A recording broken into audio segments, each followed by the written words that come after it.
গাধাকে সৃষ্টি করার পর তাকে বলা হলো সকাল থেকে সন্ধ্যা পর্যন্ত তাকে ক্লান্তিহীন পরিশ্রম করতে হবে,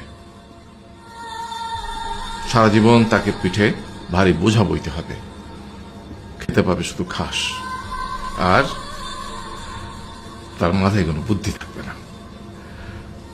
তার আয়ু হবে 50 বছর। গাধা করজোড়ে সৃষ্টিকর্তাকে বলল, আমি এত বছর বাঁচতে চাই না, আমাকে 20 বছর আয়ু দেওয়া হোক। সৃষ্টিকর্তা সেটাই মঞ্জুর করলেন। কুকুরকে যখন সৃষ্টি করা হলো তখন তাকে বলা হলো যে সে হবে মানুষের সবচেয়ে বড় বন্ধু, কিন্তু সে খাবে মানুষের উচ্ছিষ্ট, এবং তার আয়ু হবে 30 বছর। কুকুর সৃষ্টিকর্তাকে বলল, আমি এত বছর বাঁচতে চাই না, আমাকে 15 বছর আয়ু দেওয়া হোক। সেটাই মঞ্জুর করা হলো। এরপর বানরকে বলা হলো, তুমি শুধু গাছের এ ডাল থেকে ও ডালে ঝুল খাবে এবং নানান রকম ফন্দি ফিকির করে মানুষকে আনন্দ দিবে, তোমার আয়ু হবে 20 বছর।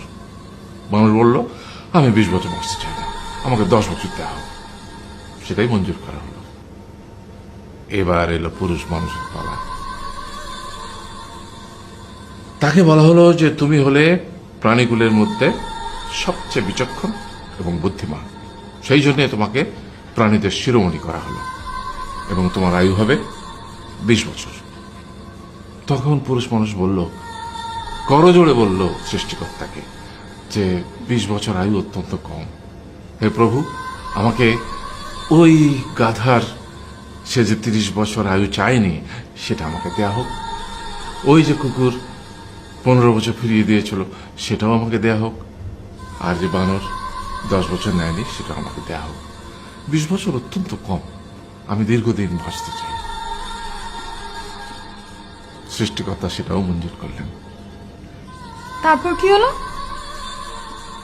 সেই থেকে ছেলেরা পুরুষ মানুষ হিসেবে বাঁচে 20 বছর, তারপরের 30 বছর সংসারের বোঝা পিঠে করে বয়ে বেড়ায়, সেটা কার মতো? গাধার মতো।